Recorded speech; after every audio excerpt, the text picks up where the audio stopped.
Hebreos 7, 11. Hebreos 7, 11. Vamos a intentar de dar a conocer hoy, hasta donde Dios nos dé capacidad para entender, a Cristo como Rey. Porque la mayoría de nosotros ya estamos identificados con Él como el Salvador, nuestro sumo pontífice, que es el sacerdote. Pero vamos a intentar darlo a conocer como Rey. Hebreos 7, 11. Vamos a leer la palabra y lo vamos a hacer a la gloria de Dios, Padre, Hijo y Espíritu Santo. Dice la palabra de Dios así: si pues la perfección fuera por el sacerdocio levítico, paréntesis, porque bajo él recibió el pueblo la ley, ¿qué necesidad habría aún de que se levantase otro sacerdote según el orden de Melquisedec, y no fuese llamado según el orden de Aarón? Porque cambiado el sacerdocio, necesario es que haya también cambio de ley. Y aquel de quien se dice esto es de otra tribu, de la cual nadie sirvió al altar. Porque necesario es porque manifiesto es que nuestro Señor Jesucristo vino de la tribu de Judá, de la cual nada habló Moisés tocante al sacerdocio. Y esto es aún más manifiesto si a semejanza de Melquisedec se levanta otro sacerdote distinto, no constituido conforme a la ley del mandamiento acerca de la descendencia, sino según el poder de una vida indestructible. Pues se da testimonio de él: tú eres sacerdote para siempre, según el orden de Melquisedec. Queda pues abrogado el mandamiento anterior a causa de su debilidad e ineficacia. Pues nada perfeccionó la ley, y de la introducción de una mejor esperanza, por la cual nos acercamos a Dios. Y esto no fue dicho sin juramento, porque otros ciertamente sin juramento fueron hechos sacerdotes, pero este con el juramento del que le dijo: juró el Señor y no se arrepentirá, tú eres sacerdote para siempre, según el orden de Melquisedec. Por tanto, Jesús es hecho fiador de un mejor pacto. Y los otros sacerdotes llegaron a ser muchos, debido a que por la muerte no podían continuar. Mas este, por cuanto permanece para siempre, tiene un sacerdocio inmutable, por lo cual puede también salvar perpetuamente a los que por él se acercan a Dios, viviendo siempre para interceder por ellos. Tal sumo sacerdote nos convenía, santo, inocente, sin mancha, apartado de los pecadores y hecho más sublime que los cielos, que no tiene necesidad cada día como aquellos sumos sacerdotes de ofrecer primero sacrificio por sus propios pecados y luego por los del pueblo, porque esto lo hizo una vez y para siempre, ofreciéndose a sí mismo. Porque la ley constituye sumos sacerdotes a débiles hombres, pero la palabra del juramento, que es posterior a la ley, al Hijo hecho perfecto para siempre. Bendita su palabra. Gloria al Señor. Entonces estamos hablando de algo mucho más sublime y más profundo de lo que muchas veces entendemos con una mente religiosa. Que Cristo murió por nuestros pecados, dice la palabra, conforme a las Escrituras. ¿Vale? No, estamos hablando que Cristo ha sido hecho, además de sumo sacerdote, ha sido hecho sumo sacerdote según el orden de Melquisedec. Y el Padre lo ha considerado, además de profeta y sacerdote, lo ha considerado que es el único digno para reinar y gobernar en esta tierra. Si lo queréis mirar desde un trasfondo político, como miramos hoy a nuestros políticos que son alcaldes, presidentes de comunidades autónomas o incluso presidentes de naciones, pues Jesucristo va a ser el Rey de Reyes y Señor de los Señores. Él es nuestro bendito Rey y Salvador. Y en base a su ministerio profético de anunciar lo que viene, no hay nadie que haya anunciado lo que viene más exactamente que Jesucristo, y a nadie ha honrado a Dios cumpliendo sus palabras más que a Jesucristo. Porque Él es el testimonio de Jesús, dice la Biblia, que es el espíritu de la profecía. Y cuando nosotros nos hemos abrazado a esa cruz, Dios ha empezado a alumbrar nuestro entendimiento y hemos llegado incluso a ver lo que sucedió en el Edén, en el mismo Génesis. Y estamos con la misma visión, viendo lo que va a pasar, que todavía no ha ocurrido, ya nosotros lo sabemos. ¿Por qué? Porque hemos aceptado el testimonio de Jesús. El testimonio de Jesús alumbra tu entendimiento de forma de que puedes entender la historia de los hombres desde que se originó hasta que todo acabe. ¿Quién ha sido posible o quién ha hecho posible que eso nosotros hoy lo podemos estar hablando con toda la calidad del mundo? Nuestro Señor Jesucristo. Porque Dios lo ha considerado no solamente profeta y sacerdote. Él va a reinar y gobernar sobre el mundo entero.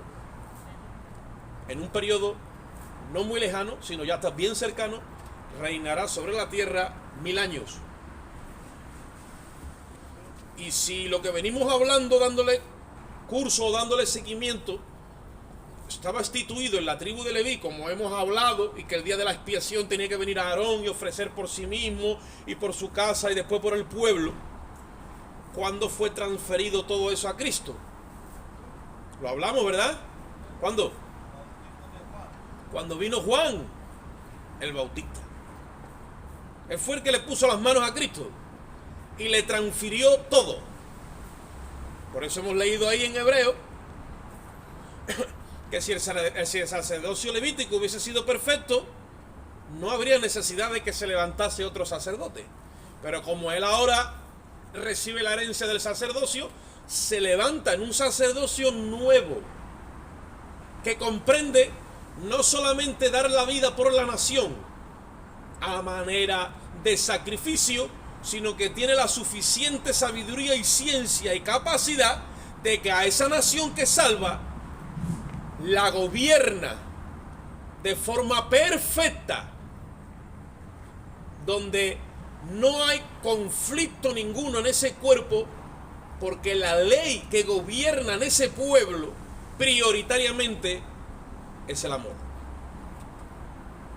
como compartía nuestro hermano. Cuando la nación que Dios salva ahora la pone a andar y le da leyes, no le da la ley de Moisés, le da la ley de Cristo. Por eso tú vas a ver las epístolas todo el tiempo, que nos amemos los unos a los otros como Él nos amó. Si esa ley es la que empieza a gobernar en nuestra mente y en nuestro corazón, entonces empezamos a absorber el ministerio de Melquisedec, que no solamente es sacerdote, sino que también es rey. Tiene capacidad de gobierno, gestiona los problemas con el amor de Dios.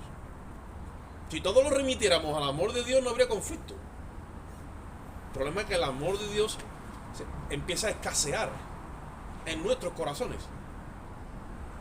Los odres se van endureciendo y empieza el vino a derramarse y se pierde. Ahora, si el odre está elástico, entonces soporta. ¿Entendéis, verdad? Y eso es un ejercicio diario. El ejercicio del amor. Porque por eso por lo que nos pone Dios a convivir, entre comillas, todos juntos como congregación, ya sea grande o pequeña. Le decía yo a un hermano, sí, yo sé, hermano, que tú estás muy bien ahí en tu casa escuchando los vídeos por internet y gozándote, pero no soporta vivir en comunidad. En mi casa viendo internet yo soy un santo y no tengo problema con nadie. En el momento que empiezo a entrelazarme con unos cuantos de hermanos y ya tengo dos cambios, dos diferencias de opiniones, o quiero servir y ya tengo dos rifirrafes, pues ya al que hace 3 cultos vengo con la cara ya, la ceja levantada, la boca no la puedo abrir y estoy más atado que un barco. Entonces tengo que cantarle esa de se rompe la cadena, alaba a Dios, para que se rompa la cadena, porque hay que ejercer ese ejercicio del amor, ¿vale? Entonces viene Juan el Bautista y ¿qué hace? Le pone las manos a Cristo. Claro, como el reinado de Cristo y el sacerdocio de Cristo, el gobierno de Cristo es diferente al de los hombres, Cristo sabe lo que está recibiendo, porque está trabajando o está conduciéndose en la justicia de Dios, no en la de los hombres, y Él se está haciendo responsable de todos nuestros pecados. Se está haciendo responsable del precio que la justicia demanda por todos y cada uno de nosotros.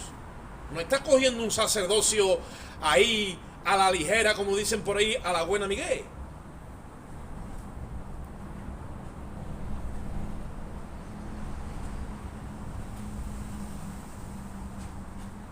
Dice, mejor es que no prometa a que prometer, dice, y no cumplir. ¿Sí o no? Dice, lazo, dice Proverbio, lazo le es al hombre hacer voto de consagración y después reflexionar. Y le digo, aquí estoy, Señor, úsame para lo que quiera. Y ahora dice el Señor, bueno, voy a recoger a unos hermanitos por ahí y ya está tú. El hermano, la hermana, el niño que me ha vomitado el coche, el otro que llega tarde y a los 3 cultos está tú con más mala cara que un burro mojado.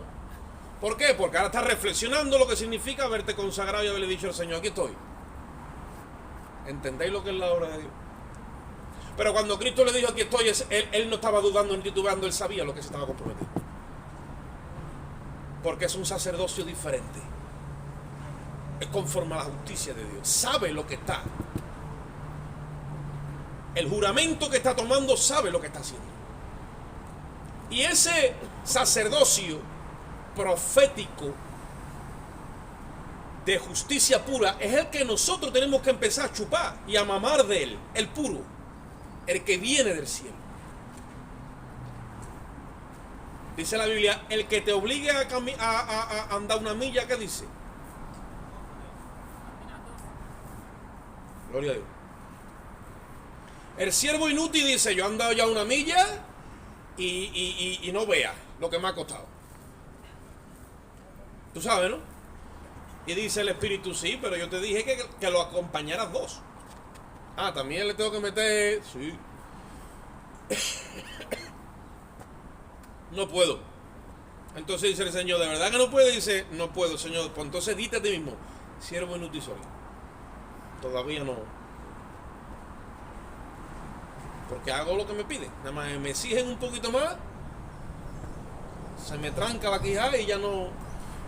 Hay algo aquí que tenemos que resolver, no con el hermano ni con la hermana, con nosotros mismos delante de Dios, porque es el que no funciona. Aquí está el conflicto. El otro día yo le compartí un versículo a los hermanos. Jehová te oiga en el día de conflicto. Y desde su santo trono entonces te envíe la asistencia. ¿A dónde empieza el conflicto? El conflicto empieza aquí.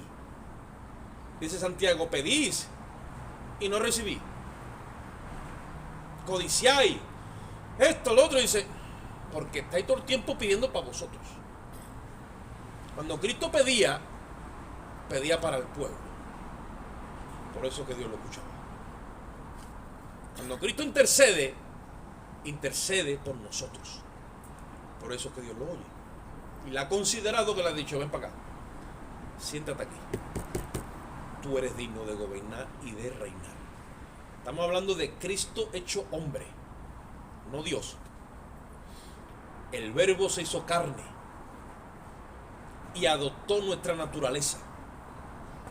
¿Vale? Se hizo hijo de Adán y de Aarón. Y después de haber sido hecho hijo de Adán y de Aarón, entonces que empieza a taladrar un nuevo camino que no existía, y ahora el camino es a la inversa. Ahora los hombres están taladrando y llegan hasta Dios por causa de que Cristo, siendo hijo de Dios, se hizo hijo de los hombres.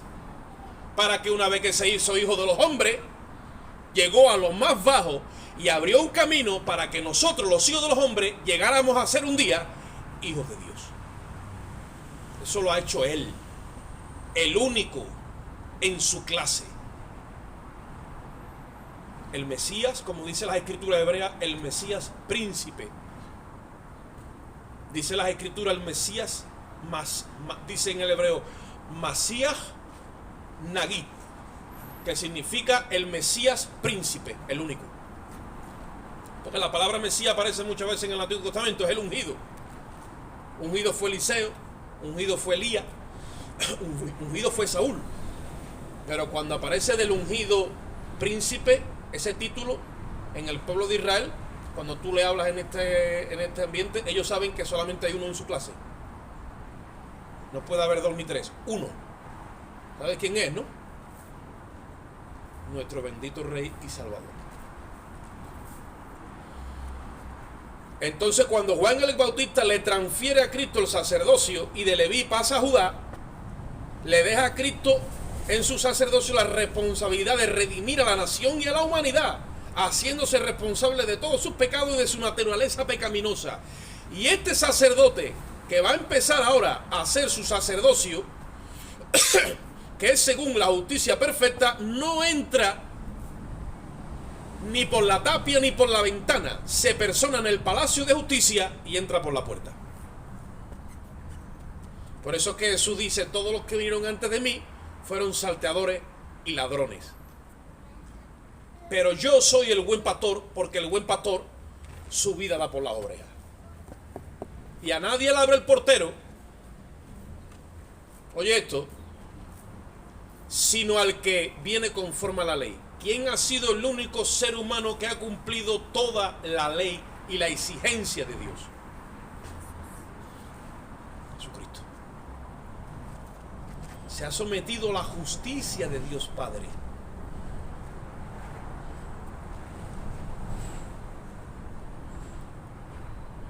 Hemos leído ahí que el sumo sacerdote según Melquisedec fue hecho con juramento. La palabra del juramento que fue dada después de la ley, ¿vale?, es la que impera, porque se ha sometido a la justicia de Dios. Ninguno de los sacerdotes de la antigüedad, ninguno pudo sujetarse 100% a la justicia de Dios, porque ninguno estuvo dispuesto a morir por la nación.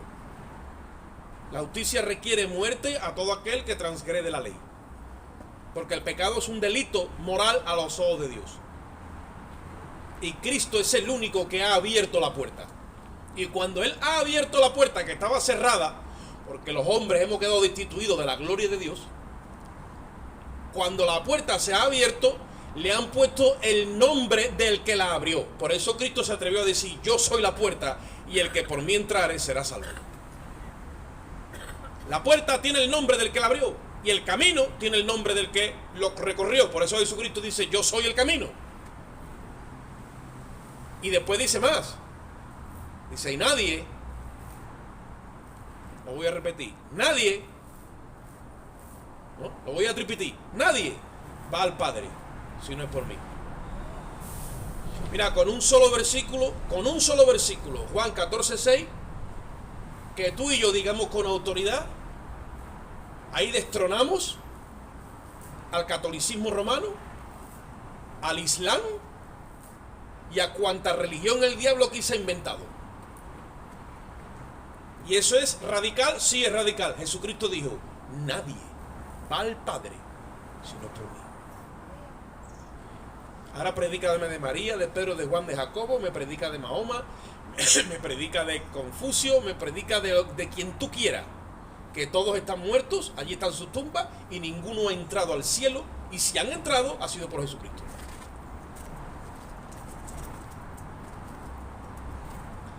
Y nosotros esas cosas las tenemos que tener claras.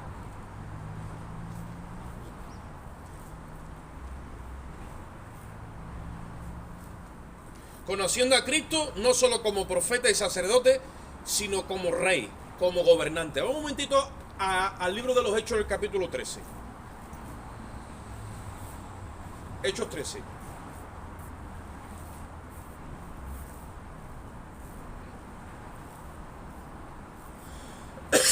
Hechos, capítulo 13. Vamos a ver al apóstol Pablo dando a conocer, conforme al conocimiento que Dios le reveló, a Cristo en Antioquía, y en su mensaje de entrada en la sinagoga, porque Pablo predicaba a Cristo, y el debate cuando él iba a la sinagoga era si el Mesías de Israel tenía que morir o no. Como la escuela que tenían los judíos era el Mesías Ben David, el hijo de David, ellos esperaban que el Mesías llegara a caballo y espada y con un ejército que los liberara de la opresión romana. Y esa visión es la que tenían ellos preeminentemente en su mente. Pero había otra doctrina que también la predicaban los judíos, los rabinos, pero no tomó tanto cuerpo en Israel, que era el Mesías Ben José, o Ben el hijo de Jacob, que es José, que es el Mesías sufriente que da su vida por la nación. Como no entendían la justicia de Dios, no sabían que todos esos corderos y la fiesta de la Pascua y todo eso que continuamente ellos estaban haciendo, Dios tenía que hacerlo en realidad con un ser humano, y era con su propio hijo. Al tener ignorancia en todo esto, ellos practicaban todo el tiempo lo que Aarón había dicho, pero cuando Jesús viene, muere y resucita, ellos no entienden que ese es su Mesías. Y Pablo es lo que discutía con ellos, si el Mesías habría que morir o resucitar. Y aquí entonces llega a Antioquía, capítulo 13 del libro de los Hechos, y en el versículo 24 le está predicando Pablo. Mira lo que dice. Voy a arrancar el 24 para ahorrar un poco de tiempo. Dice: antes de su venida predicó Juan el bautismo de arrepentimiento a todo el pueblo de Israel. Mas cuando Juan terminaba su carrera, dijo: ¿quién pensáis que soy? No soy yo él. Mas he aquí viene uno tras de mí, de quien yo no soy digno de desatar el calzado de sus pies. Varones hermanos, hijos del linaje de Abraham, y los que entre vosotros teméis a Dios, a vosotros es enviada la palabra de esta salvación, porque los habitantes de Jerusalén y sus gobernantes, no conociendo a Jesús, ni sus palabras, ni las palabras de los profetas, que se leen todos los días de reposo, las cumplieron al condenarle. Sin hallar en él causa digna de muerte, pidieron a Pilato que le matase. Y habiendo cumplido todas las cosas que de él estaban escritas, quitándolo del madero, lo pusieron en el sepulcro. Mas Dios le levantó de los muertos. Y él se apareció durante muchos días a los que habían subido juntamente con él de Galilea a Jerusalén, los cuales ahora son testigos ante su pueblo. Y nosotros también os anunciamos el evangelio de aquella promesa hecha a nuestros padres, la cual Dios ha cumplido a los hijos de ellos y a nosotros, resucitando a Jesús, como está escrito también en el Salmo 2: mi hijo eres tú, yo te engendré hoy. Y en cuanto a que le levantó de los muertos para que nunca más vea corrupción, lo dijo así: os daré las misericordias fieles a David. Por esto dice en otro salmo: no permitirá que tu santo vea corrupción. Porque a la verdad, David, habiendo servido a su propia generación, según la voluntad de Dios, durmió y fue reunido con sus padres y vio corrupción. Mas aquel a quien Dios levantó, no vio corrupción. Sabed pues estos, varones hermanos, que por medio de él se anuncia perdón de los pecados, y que todo el pueblo, de que por la ley de Moisés no pudisteis ser justificado, en él es justificado todo aquel que cree. Mirad pues que no venga sobre vosotros lo que está escrito en los profetas. Mirad, oh menospreciadores y asombrados, y desapareced, porque yo hago una obra en vuestros días, obra que no creeréis si alguno os la contare. En justicia hay unos parámetros establecidos. En justicia hay unos parámetros establecidos. Y muchas veces vemos la resurrección de Jesucristo como algo donde Dios viene con un poder mágico. Oye esto, porque Dios es Padre Todopoderoso y llega y levanta al Hijo. Porque sí, porque Dios lo ha dicho y porque así lo tengo que creer. Y eso no tiene nada que ver con el mensaje del Evangelio. Lo que Pablo está dando a conocer es lo siguiente: que cuando la muerte llega y se lleva a Cristo, porque Jesús entregó el Espíritu, dice la palabra, y le dijo: Padre, en tus manos encomiendo mi espíritu. Pero su alma descendió al Seol.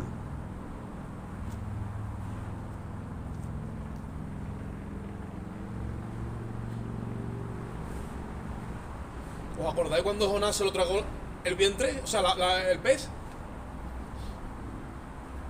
¿Sí? Jesús dijo que La generación perversa y adúltera pide una señal. Danos una señal de que tú eres. ¿Sí? Y le dice, pero señal no le será dada, sino la señal de quién. Del profeta Jonás, que tuvo 3 días y 3 noches en el vientre del pez. Ya le dio la señal. ¿Sabéis lo que hace la justicia cuando detiene a una persona? Tiene 72 horas para imputarle algún delito en contra. Si no lo haya, la justicia está obligada antes de las 72 horas ¿a qué? A soltarlo. Si no haya delito en él. ¿De dónde ustedes creen, como el otro día compartíamos, que eso está establecido hoy en nuestros parámetros de justicia? ¿De dónde ustedes creen que viene eso?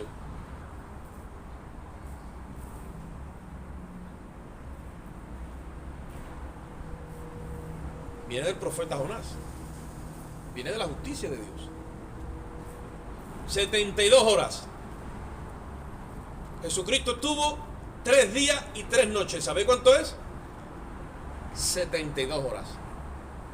¿Vino el Padre y le resucitó porque Dios es todopoderoso? ¿Por eso lo resucitó? No. Sino porque por primera vez en la historia de la humanidad iba a descender un alma al Seol y las entidades de allá abajo iban a descubrir que no había delito. Que no había delito en ese alma. ¿Y sabéis por qué la muerte se lleva las almas? Por causa del pecado, porque el pecado es transgresión de la ley. Y entró por un hombre, dice la Biblia. Por eso todos los hombres mueren, porque todos pecaron.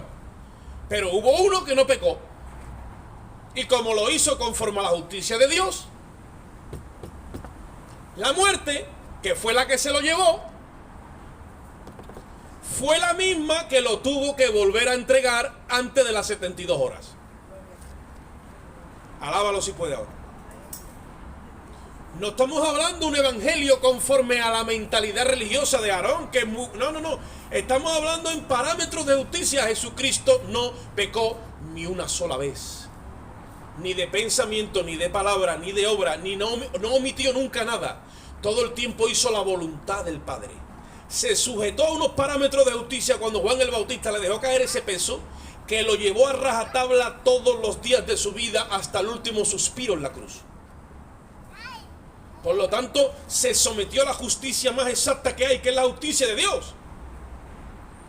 Y cuando abajo, después de investigarlo de arriba abajo y de abajo arriba, después de cumplirse lo que Jonás dice en su libro, que cuando se lo traga el pez, él oró allá abajo, Jonás creía que había muerto, dice, la tierra echó sus cerrojos delante de mí, y desde allí clamó a Dios. Se cumple lo que dijo el profeta David, dijo, no permitirás que tu santo vea corrupción.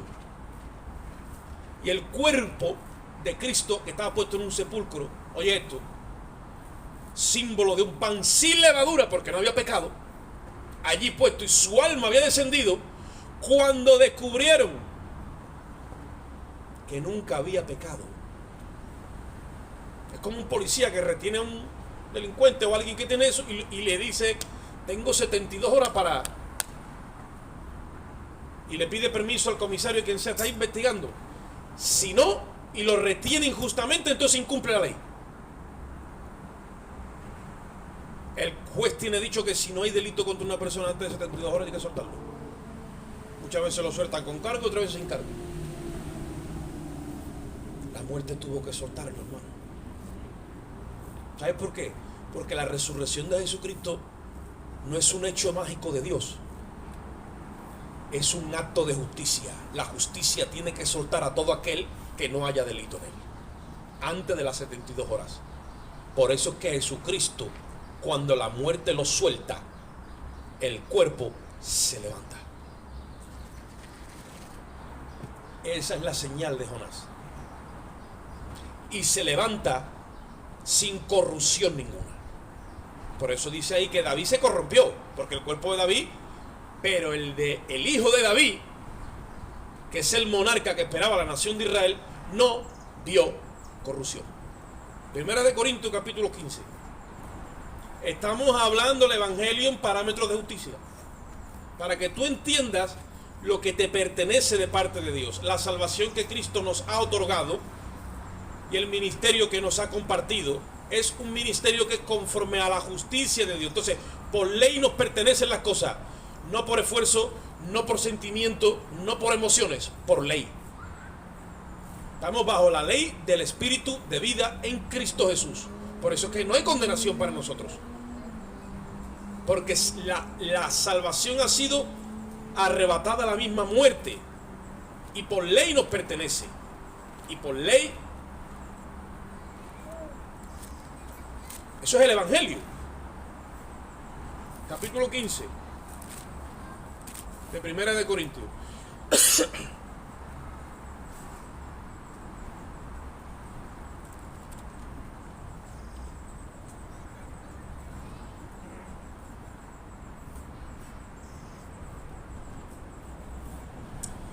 Versículo 51.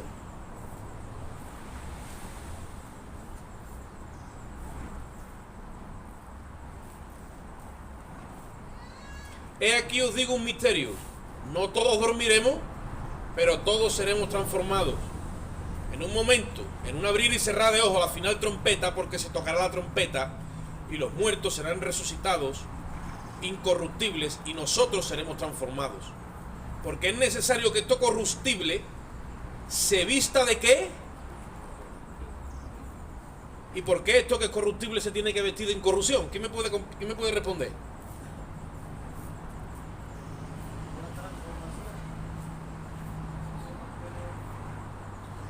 Porque nos van a vestir de la justicia que Cristo nos ha imputado. Porque Cristo por ley nos ha hecho justicia, y Él no vio corrupción, y nosotros vamos a ser semejantes a Él. Cuando esa justicia se aplique a todos los que han creído en Él, literalmente cuerpo, alma y espíritu. Por eso que es que nosotros, donde quiera que estemos, los muertos van a resucitar primero, pero los que quedemos, que somos nosotros, seremos vestidos ¿de qué? De la justicia de Dios. Pero eso ¿cómo va a ser? Porque Dios está obligado a hacer justicia. Tenemos que entender eso. Dios está obligado a perdonar a todo aquel que venga a Él a través de los méritos de Cristo. Dice, bueno, pero es que este ha sido muy malo, muy malo. A Dios a lo mejor no le agrada. Dios como juez tiene que hacer justicia. ¿Tú entiendes eso? Muchas veces no lo entendemos. Tú eres muy malo, muy malo, muy malo, haces muchas cosas malas, pero resulta que te imputan de algo que tú no has hecho. Y va delante del juez y se demuestra de que tú no lo has hecho. Y todo el mundo, pero lo tiene que condenar porque hizo esto, porque hizo lo otro, porque hizo aquello. Dice el juez, me importa un pepino lo que haya hecho. Este hombre se está jugando este caso concreto. Y esto no lo ha hecho él. Lo tengo que soltar. Eso es justicia. Pues eso es lo que Dios aplica. Justicia. El evangelio es la buena noticia conforme a la justicia de Dios. Dios nos ha dado una herencia en Cristo conforme a la justicia de Dios. Dice ahí, versículo 53, porque es necesario que esto corruptible se vista de incorrupción y esto mortal se vista de inmortalidad. Y cuando esto corruptible se haya vestido de incorrupción y lo mortal se haya vestido de inmortalidad, entonces se cumplirá la palabra que está escrita: sorbida es la muerte en victoria. Lo que hoy ve la gente como algo imposible, incluso muchos en la iglesia ven el fin de todas las cosas, cuando Dios aplique la justicia de una forma total, nos daremos cuenta simplemente que la muerte es una consecuencia, ¿vale?, de delinquir la ley de Dios. Pero cuando todo eso coja cuerpo, la muerte misma será sorbida y no tendrá parte nunca jamás en el reino de Dios. Porque esa palabra está escrita que se tiene que cumplir. Y dice en el 53, ¿dónde, oh muerte, está tu aguijón? Y ¿dónde, oh sepulcro, está tu victoria? Ya que el aguijón de la muerte es el pecado, y el poder del pecado es la ley. ¿Sabéis lo que sostiene la muerte en la vida de las personas? El pecado. ¿Y qué es lo que sostiene el pecado? Que incumple la ley. como Cristo bajó hasta lo más bajo y cumplió la ley lo declaró que no pecó, y al no pecar, la muerte que está sostenida sobre el pecado y sobre la ley, tiene que soltarlo. De la misma forma, esta naturaleza en la que nosotros estamos ahora mismo, nos va a soltar. Por ley. Y va a salir el que está dentro, que es blanco y resplandeciente, con vestido de justicia. ¿Os acordáis cuando Cristo se transfiguró delante de Juan, de Pedro y de Jacobo? Y aparecieron allí Moisés y Elías como para dar testigo, como los notarios, para dar fe de que él iba a cumplir lo que nadie pudo hacer. Eso es justicia. Las vestimentas de Cristo significan justicia. Las vestimentas que Dios le puso a Adán y Eva, que eran túnicas hasta abajo, simbolizaban ¿qué? Justicia. Las que le puso Dios, ellos se pusieron un taparrabo. Pero cuando Dios te viste, ¿cómo te viste? De justicia. Te viste de Cristo, desde arriba hasta abajo. Porque esto no es cuestión de sentimiento, ni de emociones, ni de esfuerzo. Esto es cuestión de lo que Cristo ha hecho. Y lo ha hecho en base a ley. Tú tienes que saber de dónde viene tu salvación. Si tú no conoces el trasfondo de la salvación que tú has recibido, mañana viene Satanás y te engaña. Y tú haces lo malo y no sabes cómo bregar con el pecado todavía. O llega una persona como líder del evangelio y empieza a tergiversar las escrituras y a meterse en tu conciencia a través de las emociones, los pensamientos y los sentimientos, y te hace sentir condenado y tú no sabes hallar la justicia que Cristo hizo por ti. Por eso que Dios quiere que descendamos hasta las entrañas de esta salvación. Y es la cruz la que nos revela a nosotros que lo que hemos recibido ha sido por ley. Por lo tanto, todo lo que es por ley, tú lo puedes reclamar delante de Dios. Porque Cristo lo ha ganado para ti. Ya no estamos en la promesa, estamos en la herencia. A Abraham le dieron una promesa, la cual es Cristo. Pero Cristo ya vino. Y el testamento ha sido ¿cómo? Abierto. ¿Sí o no?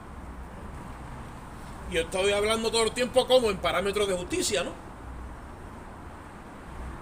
En parámetros de justicia. ¿Qué notario a ti te abre un testamento si tú no le llevas el certificado de defunción del testador?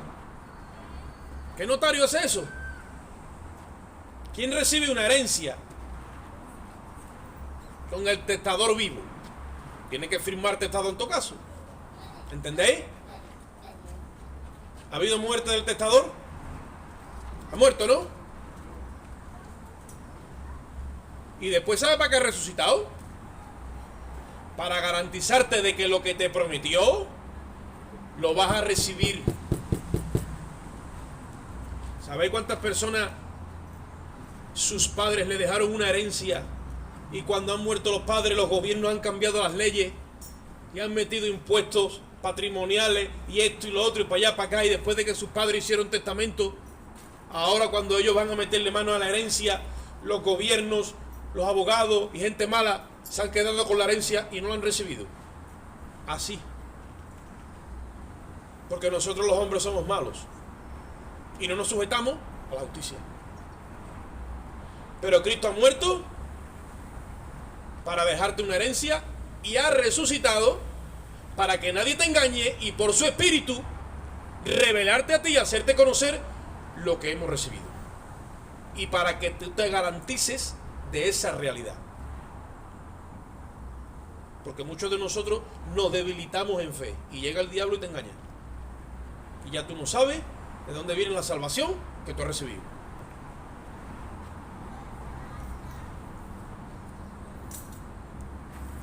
Judicialmente no se puede retener a una persona más de 72 horas. sin demostrar que ha cometido delito. Esa es la señal del profeta Jonás. Ahora Cristo entra en el palacio de justicia por la puerta, según el Salmo 24, como gritó David, y dijo: oh puertas eternas, alzad vuestras cabezas y entrará el Rey de Gloria. ¿Y quién es el Rey de Gloria? Se escucha en el cielo: ¿y quién es el Rey de Gloria? Jehová de los ejércitos es el Rey de Gloria. Dice: pero si Jehová de los ejércitos está aquí con nosotros, se hizo carne y ahora viene con semejanza de hombre. Por eso que la primera creación empezó en el Edén y le pusieron el nombre de Adán, pero la segunda creación no empieza en el Edén, empieza en el sepulcro y se levanta el postrer Adán. Ahí empieza Dios a engendrar otra creación, y esa tiene la garantía de que no le puede fallar a Dios. Está diseñada, oye tú, para obedecer a Dios las 24 horas del día. Está homologada por el mismo cielo para hacer todo el tiempo la voluntad del Padre. Por eso Dios nos ha dado el Espíritu de Cristo. Y por eso cuando tú no haces la voluntad de Dios, se te demanda que te arrepientas. Porque el que sabe hacer lo bueno y no lo hace, ¿qué pasa? Le cuenta como pecado. ¿Y cómo Dios a ti te puede decir que te arrepientas si no te hubiera dado la naturaleza del Hijo? Pero como ahora tiene la naturaleza del Hijo, cada vez que pecamos, ¿entendéis? Cada vez que pecamos tenemos la obligación de arrepentirnos y confesar nuestros pecados. Dice que si confesamos nuestros pecados, Él es fiel y justo para perdonarnos de nuestros pecados y limpiarnos de toda maldad. Ahora no podemos decir: yo no tengo pecado, porque entonces le hacemos al mentiroso, porque Él te ha dado el espíritu de su hijo. Y ahora sí que no hay excusa, porque todo ha sido hecho conforme a la justicia de Dios. Ahora Cristo entra en el palacio de justicia por la puerta, y delante de su santidad se presenta como profeta y sacerdote, no como los otros sacerdotes. Oye esto. Y cuando Dios lo ve, lo considera para reinar sobre la tierra, y entonces ya Dios no es su santidad, sino que es su señoría. Como se le habla a los jueces y le dice su señoría cuando lo ve: siéntate a mi diestra y te voy a poner a reinar ahora hasta que estén todos tus enemigos bajo el estrado de tus pies. Por eso que Jesucristo está reinando desde que resucitó, pero también está ejerciendo como sumo sacerdote desde que resucitó, y también nos está revelando como profeta desde que resucitó. Él es profeta, es sacerdote y es rey. Y dice que vive para siempre para interceder por nosotros. Está continuamente ahí. Como hombre, acuérdate, como hombre. No está allí como Dios, como hombre. Hay un solo Dios y un solo mediador entre Dios y los hombres. ¿Quién es? Dice. ¿Qué más? Hombre. Jesucristo, hombre. No está como, porque está como hombre, porque está representando a ti. Por eso que cuando el Padre lo mira y lo ve perfecto, es como si te mirase a ti. Te ve perfecto, conforme a la justicia de Dios. Nosotros somos y hemos sido hechos reyes y sacerdotes. Hemos entrado en el orden de Melquisedec. No tenemos ya nada que ver con Aarón. Tenemos otro orden sacerdotal. Es reyes y sacerdotes. Un momentito a 1 de Pedro 2:9.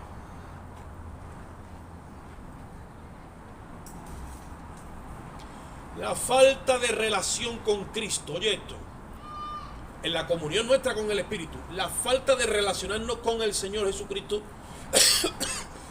perdón, en todo este rol, nos lleva a nosotros a ignorar la profundidad del asunto. Primero de Pedro 2:9. El tiempo avanza. Primera de Pedro 2:9. ¿Qué dice allí?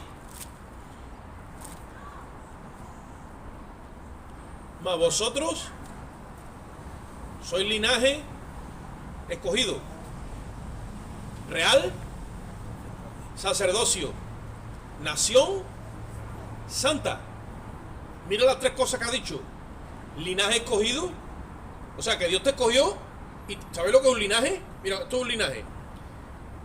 Pepito engendró a Manolito, Manolito engendró a Juanito, Juanito engendró a su linaje. Y ahora dice que tú has sido escogido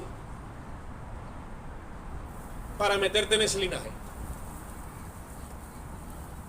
¿Y quién te engendró a ti? Para entrar en un linaje santo. Cristo te engendró. Como hombre. Por eso hemos leído antes que cuando Pablo está defendiendo todo esto allí en Antioquía, dice, y se cumple lo que está escrito en el Salmo 2, donde el Padre dice, yo te engendré hoy. Muchos creen que ese es el engendro de María. No, no. Ese es el engendro del Padre que engendra al Hijo. Oye esto. El unigénito Hijo de Dios. El unigénito Hijo de Dios que se hizo hombre. Dios ahora lo engendra como el postrer Adán y es el primero. Como si creara otra vez Adán en el principio. Ahora en el sepulcro está creando otro linaje. Es el primero. Oye esto. El primero. Que va a andar en un formato de profeta, de sacerdocio y de gobierno perfecto. Y todos los que vengan detrás de él van a tener la misma imagen y semejanza. La misma capacidad profética, sacerdotal y de gobierno. Por eso dice que entonces nosotros nos meten en ese linaje. Oye eso. Después dice real sacerdocio. ¿Ve? Nación santa y un pueblo que Dios adquiere. Todos los que estamos aquí, hoy nos vemos que estamos todos aquí. Pero Él ya nos vio antes. Y nos llamó. Y nos puso en ese linaje. Y ahora estamos aquí, que parece que nos hemos nosotros conocido por casualidad. Y ya hace rato que en la mente de Dios y en ese linaje, Él ya nos había alineado a todos.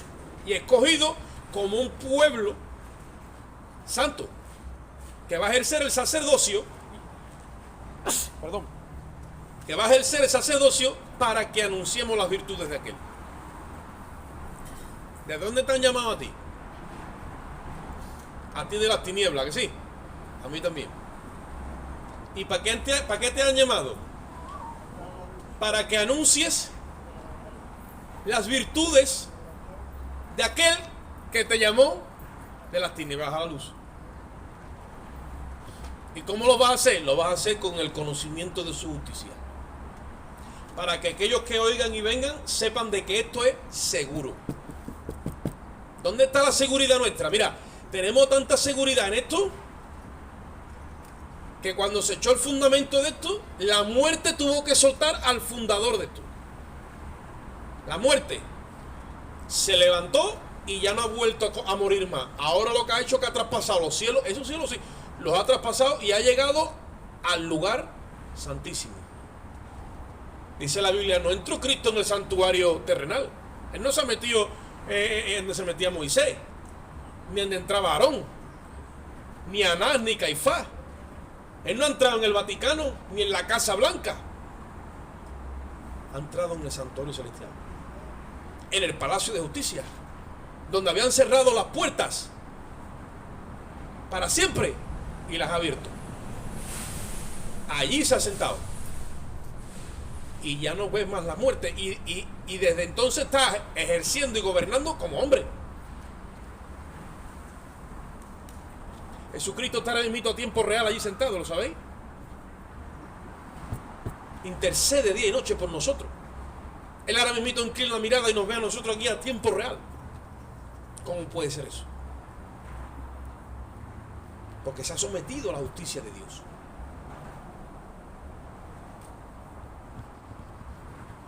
Nosotros tenemos que coger conciencia de todo esto, hermanos. Si no conocemos lo que hemos recibido conforme a la justicia de Dios, mal.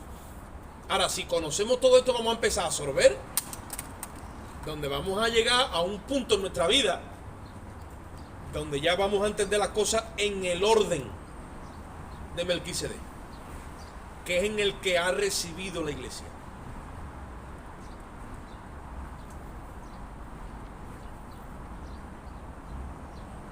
Nosotros le conocemos como el Salvador, muchos como el profeta, pero a Cristo como Rey no lo conocemos mucho, porque mira,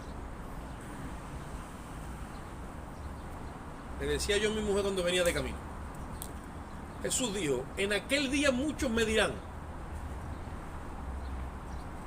Señor, Señor. ¿A quién se le dice Señor? Un superior. Él es nuestro Rey, ¿sí o no?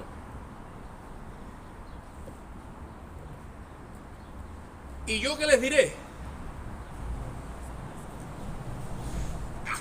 Los conozco. ¿Cómo puede ser? Por la falta de relación con Cristo como Rey. No todo el que me dice Señor, Señor, dice en otra parte, dice que ¿qué? Entrará. Sino el que hace la voluntad. Entonces ahí hay un margen que tenemos que rellenar nosotros. Ahí entra nuestro sometimiento a nuestro Señor. Él nos ha dado la salvación conforme a la justicia y yo la cumplimento, no es que yo la gano, sino que yo la cumplimento con el testimonio. Si yo tengo justicia de Dios, entonces yo ando en la justicia de Dios. Yo doy a conocer la justicia de Dios. Estos miembros le sirven a la justicia de Dios. Estos ojos, esta mente, ¿entiendes? Estos pies. Hablábamos la otra vez de aquellos que decían, mira, si tu ojo te hace caer, mejor que te lo corte. Porque si va a estar viendo todo el tiempo el fallo del hermano, y después de verlo, lo que le va a dar a la lengua como para regarlo, y los pies para que se corra todo y se expanda más rápido, dice el Señor, mira, más vale que te cuelgue una piedra de molino y te tire al mar, que eso va a ser más leve de lo que se te viene. ¿Eso es andar la justicia? No. Por eso dice, eres un inútil. Yo a ti te he habilitado y te he dado mi espíritu. ¿Cómo reacciona el Espíritu de Dios en cada momento de nuestra vida? Como reaccionó en Cristo. Se acabó. Ya no hay más. Cada vez que tú no reacciones así, entonces dile, Dios mío, perfeccióname. Necesitamos que este amor se perfeccione en nosotros. Oye esto, el que todavía teme, porque el temor lleva castigo.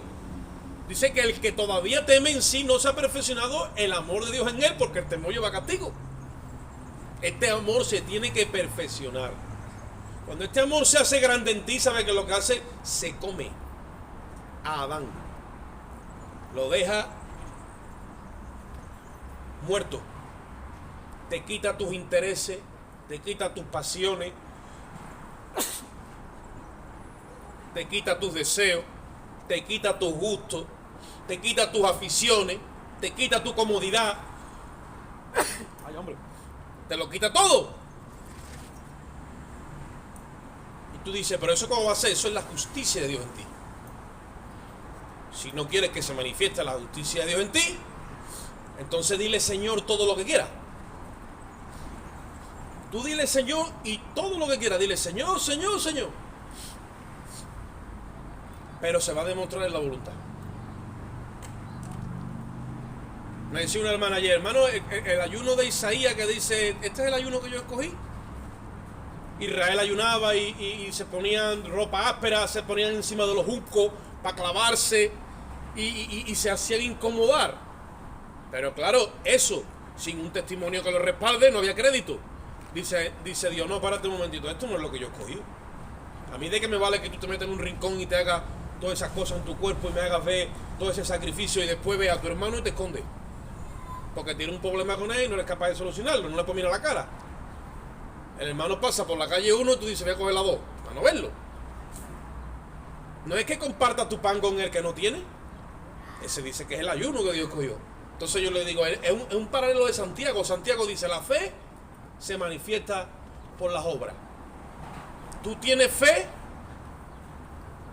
demuéstrala con las obras. No te van a salvar esas obras, es que esas obras van a decir si tú has recibido la justicia de Dios.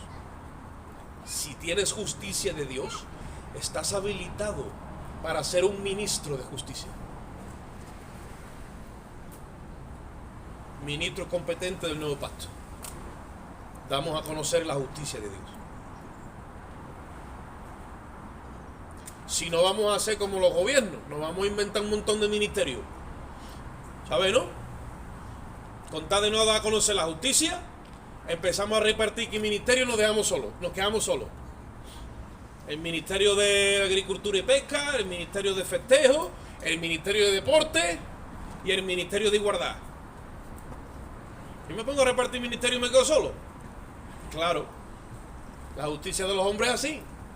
Y se comen el presupuesto, la talega la dejan vacía y el que viene luego mete la mano y ya no hay ni mantecado, nada más que hay factura para pagar. Así estamos haciendo con las cosas de Dios. No vamos a crear ya más deuda en el cuerpo. Vamos a servir a Dios. La Biblia dice servir al Hijo y honrarlo para que no se enoje. Si hemos dicho verdaderamente que Él es nuestro Salvador y Él es nuestro Rey y somos reyes y sacerdotes, entonces vamos a andar conforme al orden de Melquisedec.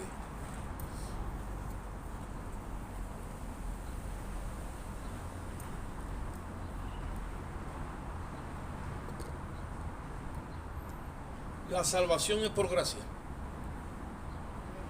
pero el discipulado hay que pagar un precio. Y todo aquel que no renuncia a todo lo que posee, dijo Cristo, no puede ser mi discípulo. Así que hoy es un buen día, como casi siempre, para meditar en este hermoso paraje donde le hemos levantado nuestras alabanzas, para meditar sobre todo esto. Y esta es la pregunta, conclusión. ¿Yo estoy sirviendo a Dios en el orden de Melquisedec? ¿Ando yo en un servicio, en un discipulado, en una escuela, en un caminar cristiano, conforme al orden de Melquisedec? Le ponemos la interrogante y eso lo vas a responder tú.